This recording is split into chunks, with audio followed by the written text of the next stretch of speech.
Bom dia, meu nome é Thiago Miano e eu começo agora uma sequência de aulas sobre a filosofia do Paulo Freire, patrono da educação brasileira, né? Vão ser 4 aulas debatendo a sua contribuição na teoria pedagógica e a sua visão de mundo, sem se ater muito a uma exposição técnica dos métodos do autor. Vão ser 4 aulas debatendo principalmente a análise da sociedade de classes, a sua interpretação de história, e aqui a gente vai estabelecer um rico diálogo entre Paulo Freire e a tradição marxista na filosofia da história, e a sua síntese entre marxismo e filosofia cristã, dentre outros temas que vão ser trabalhados. Mas por que Paulo Freire voltou ao debate público nos últimos tempos, promovido em especial pela extrema-direita e pelas camadas mais reacionárias da sociedade e da intelectualidade, né? Existe uma tese que foi se construindo nas últimas décadas e que veio à tona com mais veemência com a ascensão do bolsonarismo, como um movimento político-cultural de massas mesmo, né, de extrema-direita, de que as escolas estariam operando uma forma de revolução silenciosa, uma espécie de doutrinação marxista que, de fora do poder político estatal, tem como objetivo destruir os antigos pilares da civilização ocidental e substituí-los por uma nova forma de sociabilidade, certo? Nesse discurso, a educação é o território por excelência aonde se trava a guerra cultural. O que está em jogo com essa difusão do que ficou vulgarmente conhecido como marxismo cultural é a passagem de uma antiga educação clássica, tradicional, de cunho conteudista e transmissivo, com um professor ao centro e responsável por transmitir o patrimônio cultural da humanidade aos alunos, para uma educação socioconstrutivista, que substitui a dimensão essencialmente cognitiva e intelectual da formação humana por um ensino multidisciplinar, por um ensino multidimensional, preocupado com a implantação de valores éticos, com a socialização dos alunos e com a domesticação de certos comportamentos e afetos dos mesmos. O que está em jogo com essa revolução pedagógica não é uma mera domesticação política nas escolas. Não é preciso que se fale em marxismo, luta de classes ou sobre essa ou aquela opção partidária, mas é algo que ocorre mais silenciosamente. É tudo aquilo que, em tese, precederia a Revolução Socialista, que seria pré-condição para a sua realização integral no futuro. Tem a ver com a construção de uma forma de sociabilidade humana, com um novo ordenamento do comportamento dos homens. É a interiorização de valores de cunho socialista pelo aluno e a construção de sua subjetividade e dos seus atos, dos seus costumes, na direção social, coletiva. O universo escolar torna-se, então, um palco acirrado da luta de classes, expresso em termos de guerra cultural. Essa expressão foi muito usada principalmente pelo Paulo Freire e a extrema-direita de maneira geral. Se ela é ou não condizente com a realidade, se ela é ou não rigorosa, isso vai ser debatido ao longo do vídeo. Uma guerra cultural não é simplesmente, muita atenção aqui, um conflito entre discursos ideológicos, ou saber quem tem ou não a razão argumentativa. é, aqui como vai dizer Pascal Bernardin, né, esse autor que é referência da direita, de maneira geral, e do pensamento conservador, a guerra cultural é a conquista total e absoluta do campo psicológico, imaginativo, intelectual e espiritual do sujeito epistemológico, ou seja, do sujeito do conhecimento. Mas toda essa crítica, ela se sustenta num pressuposto que é a priori inverossímil, de que a escola deve ser desprovida de ideologia, de que é possível ter uma escola neutra, científica. É daqui que partimos, certo?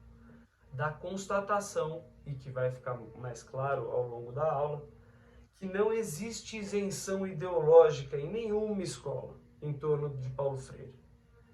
E de que esse debate em torno do autor não passa de um grande emaranhado de más interpretações, tá certo? E de desconhecimento acerca da realidade educacional brasileira e da obra do autor. Mas tem algo que essa turma do Escola Sem Partido não entendeu e que não entende de maneira nenhuma. Que a ideologia nunca diz eu sou ideológica, mas faz um trabalho silencioso na consciência coletiva.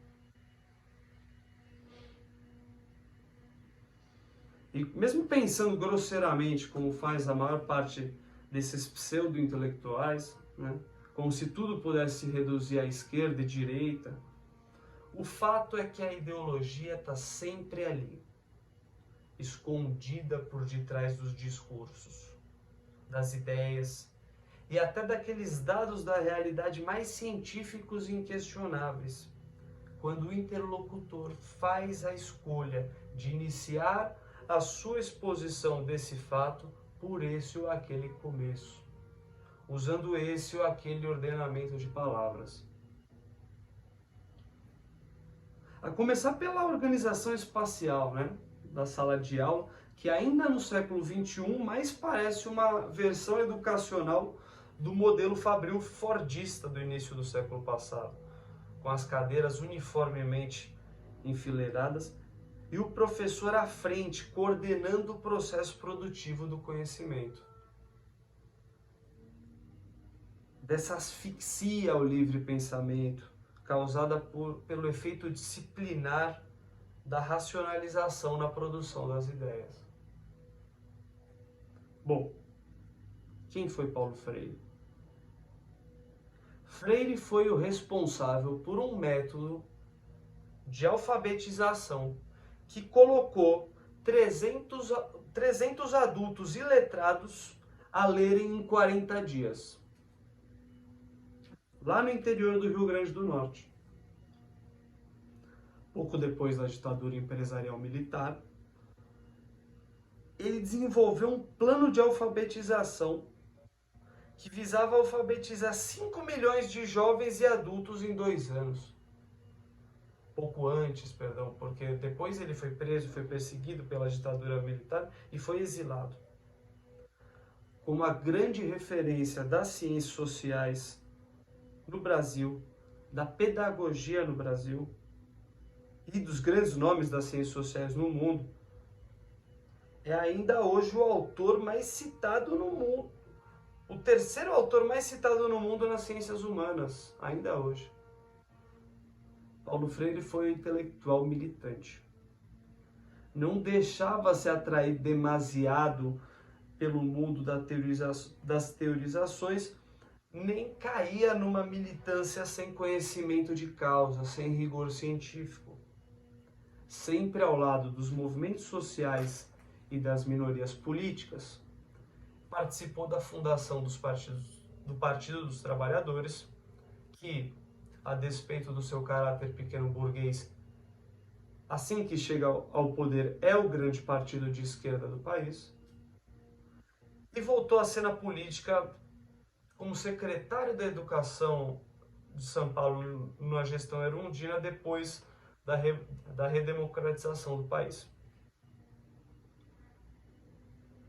Paulo Paulo Freire foi um homem que viveu uma vida de testemunho das suas próprias palavras, que nunca estiveram desassociadas da sua praxis em vida. Foi uma espécie de profeta, profeta mesmo, daqueles que vivificam a sua mensagem no corpo. Ele tentou a conciliação entre duas metafísicas da alma, como vai dizer Foucault, o marxismo e o cristianismo, como uma espécie de missão sagrada, de profeta em missão pastoral educadora. Assim como Sócrates, o gigante da filosofia, Freire acredita piamente no diálogo como caminho para a educação questionadora e libertária, no papel afirmativo do diálogo, no desvelamento da realidade, na tarefa da educação e humanizar os homens. Paulo Freire é hoje, mais do que nunca, uma referência para se pensar uma realidade que parece sem saída, como essa nossa do capitalismo tardio, de precarização do trabalho a nível global, de concentração da riqueza a níveis alarmantes, do total desastre com o meio ambiente legado pela indústria capitalista. Enfim, é uma arma para todos aqueles que não aceitam que o neoliberalismo tenha anunciado o fim da história. Como eu estava dizendo no começo da exposição, essa tese do marxismo cultural pegou muito bem nos círculos de extrema-direita. Fala-se sem parar em doutrinação marxista nas escolas, no posicionamento político do professor e no caráter aberto de um ensino socializante. Mas o que o ensino tradicional esconde sob uma pretensa neutralidade? Ele esconde seu caráter de classe. Da mesma maneira que existe, se existe, um marxismo cultural como expressão da luta de classes do lado dos explorados, e se assim ele existe e opera nas escolas de fato, existe também um liberalismo cultural,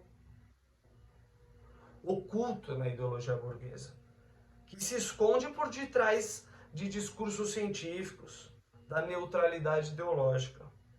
Nem tudo o que está em curso deve ser pronunciado. O que eu quero dizer é o seguinte: existe um conjunto de ideias e narrativas que sustentam uma visão de mundo coerente com o sistema de exploração capitalista e que não precisam ser afirmados categoricamente a todo tempo. Essas ideias que existem para a reprodução de uma determinada ordem social e que já conseguiu fazer das suas ideias fundamentais consensos. É disso que se trata. É justamente porque a classe dominante já conseguiu implantar o seu sistema socioeconômico e com ele toda a sua visão de mundo como visão geral e até certo ponto natural de sociedade, que ela pode reproduzir sua dominação sem afirmar com todas as letras e a todo tempo o que defende e por quê. A rigor, numa sociedade dividida em classes, onde um punhado de grandes capitalistas, detentores do capital e dos meios de produção, se apropriam da mais-valia produzida pela imensa maioria da população, o intelectual pode enxergar o mundo social de duas maneiras. Atenção aqui. Como um todo orgânico, de relações mútuas e conciliáveis, onde o interesse dos capitalistas está em consonância com os interesses da classe trabalhadora. Seria essa a leitura, dos liberais e reformistas das mais diversas vertentes. ou a leitura da vida social à luz do materialismo histórico e da luta de classes, aonde a sociedade se encontra dividida em classes de interesses antagônicos. Aqui, a sociedade se encontra emaranhada em muitas contradições e que são insuperáveis dentro dela mesma, sendo a sua contradição central e motor da história e da sociedade, como ensina o marxismo, a contradição entre capital e trabalho. Nessa perspectiva, o intelectual deve optar por uma fração da sociedade, a classe explorada, que representa a imensa maioria da humanidade, ou a classe dos exploradores, dos proprietários dos meios de produção e que vivem do trabalho alheio. Como disse Florestan Fernandes, não existe neutralidade possível. O intelectual deve optar entre o compromisso com os exploradores ou com os explorados. É nessa disputa pela riqueza socialmente produzida que o intelectual deve se situar e se orientar pelo materialismo histórico, na luta pelas coisas brutas e materiais, que, como diz Benjamin, sem as quais não existem as refinadas e espirituais. O materialismo histórico ensina que é no curso da sua produção material, do seu intercâmbio com o meio, que, ao mudar sua realidade, muda também o seu pensamento e os produtos do seu pensamento. Sabendo disso, o educador deve ter ciência que a consciência do educando e a possibilidade do seu pensamento autônomo se encontram a priori imersos na cotidianidade e na sua atividade prática, nas suas relações sociais, que ela é mesma, a sua consciência é mesmo um produto social. Como é sabido desde que Marx escreveu a Ideologia Alemã, né, aquela obra monumental que inaugura mesmo a fase científica da sua maturidade, a classe que detém o poder material econômico numa dada sociedade detém também o controle sobre a produção espiritual, sobre a produção das ideias desse determinado período histórico. E aqui a gente entra propriamente em Marx para compreender melhor as suas características e parte da sua contribuição à teoria da ideologia. Com o desenvolvimento das relações capitalistas de produção, a divisão do trabalho intensifica-se. E ao separar o trabalho manual do trabalho intelectual, e esse é o ponto de virada, cria as condições para que a consciência dos homens, muita atenção aqui, se divorcie da sua vida prática, material, e que surjam intelectuais orgânicos das classes dominantes para elaborar o mundo de acordo com seus interesses. Então, a partir daqui, você tem intelectuais comprometidos em defender os interesses objetivos de uma determinada classe social. De construir, a partir dos seus interesses fundamentais de classe, um sistema de representações da realidade que, ao adentrar a consciência oprimida, torna-se um instrumento de dominação, de mistificação do real. Sendo assim, vou reforçar. A classe que detém o monopólio da produção material detém também o monopólio da produção intelectual de uma determinada época histórica. Isso aqui é reza. Reza. Paulo Freire.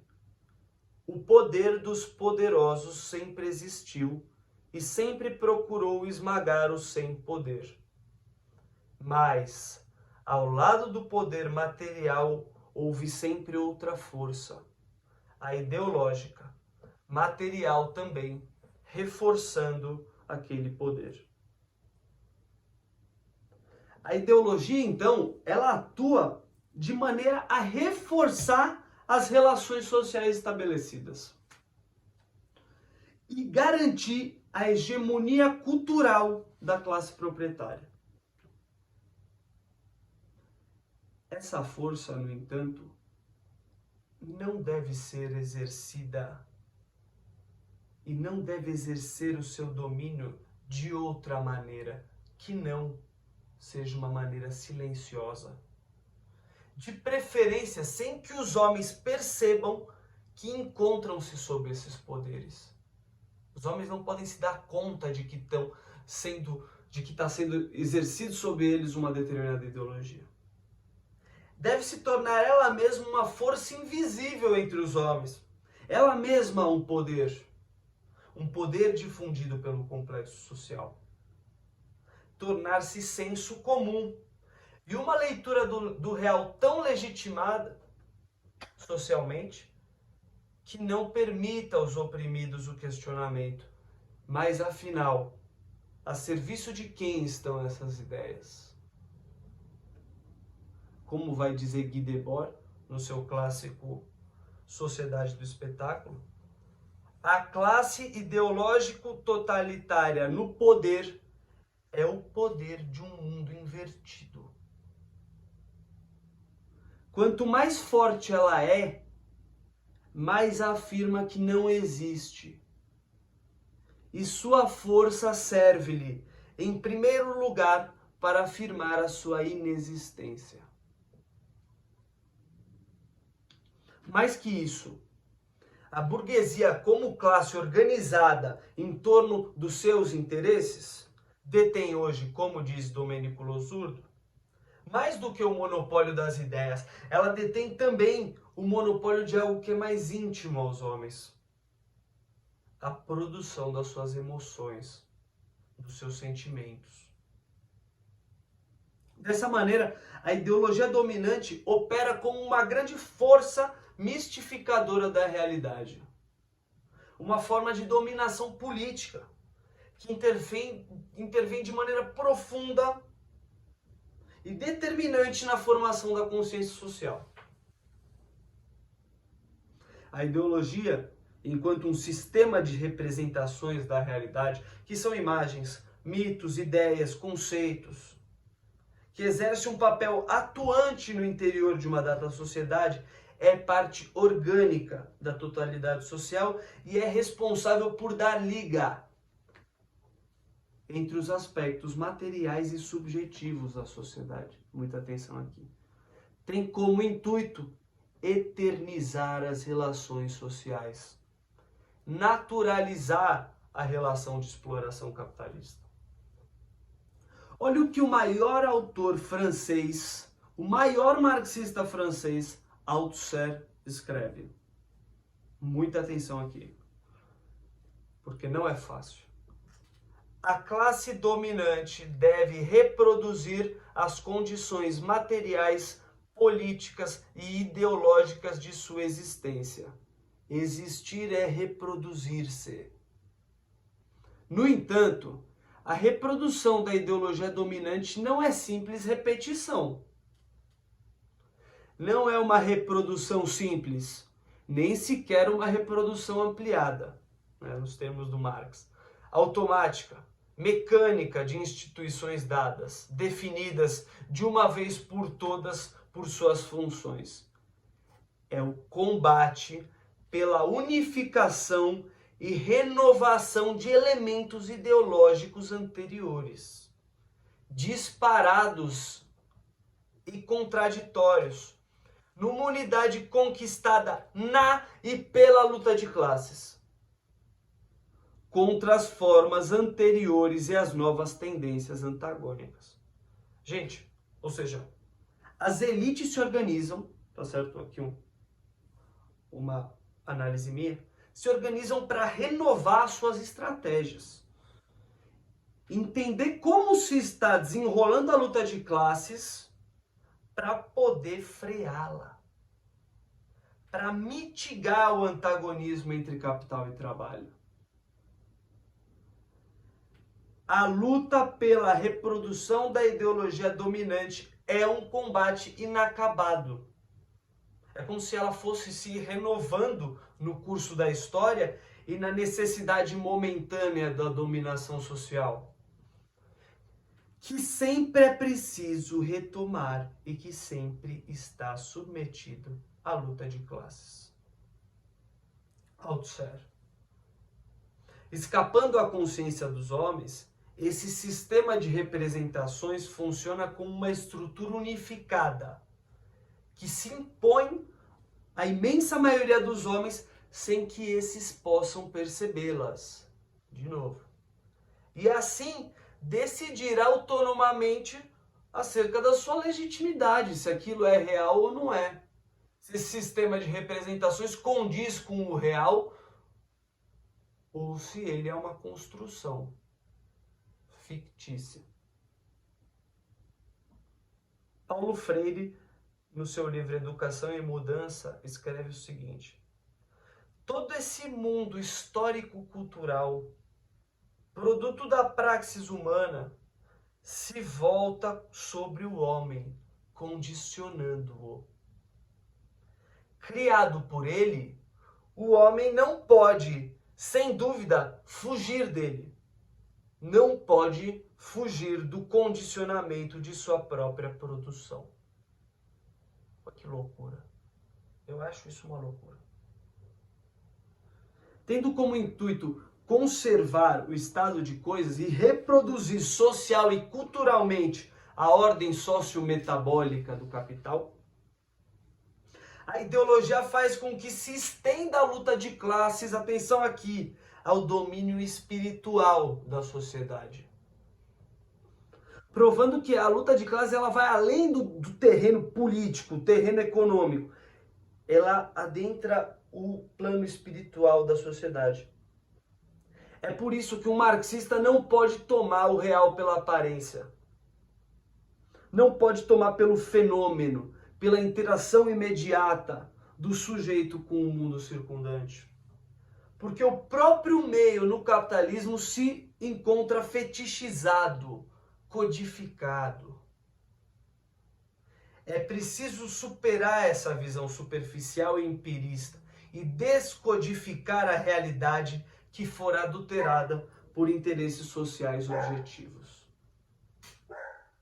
O que Paulo Freire faz é desideologizar, desmistificar a realidade escondida por detrás da ideologia burguesa, que esconde dos homens a compreensão correta das relações sociais, às quais são submetidos. Eles não têm consciência dessas relações, que faz com que essas relações sociais, que são produtos históricos, que são produzidas historicamente, apresentem-se como naturais, como se o lugar de cada ator social na produção já estivesse pré-determinado. É por isso que o trabalho educativo começa com a desmistificação da realidade na consciência oprimida, que se encontra, de novo, imersa nesse sistema de representações que é favorável à manutenção da dominação social pelas elites e segue em direção à emancipação do sujeito, à plena autonomia do sujeito, que tem direito de pensar autenticamente e criticamente o mundo que está inserido. Essa é a reivindicação do Paulo Freire, mais profunda do Paulo Freire. A prática educativa, diz o autor, vai se afirmando como prática desocultadora de verdades escondidas e não alienantes. É na busca por uma compreensão totalizante e crítica que deve se pautar o exercício educativo. Isso porque a consciência crítica e a sua formação mesma no sujeito, no sujeito cognoscente, não é uma pura representação dos fenômenos isolados e captados pela consciência. É uma observação rigorosa acerca da existência empírica dos objetos e das suas relações com o mundo, dos nexos de causalidade entre objeto e mundo, no porquê são e como são, por que atuam como atuam, é que está a verdadeira compreensão científica do mundo. Quanto mais uma atividade social, uma série de processos sociais escapam do controle consciente dos homens, mais aparecem sob a forma misteriosa de um mundo regido de leis imanentes, que se manifestam como necessidade natural do estado de coisas.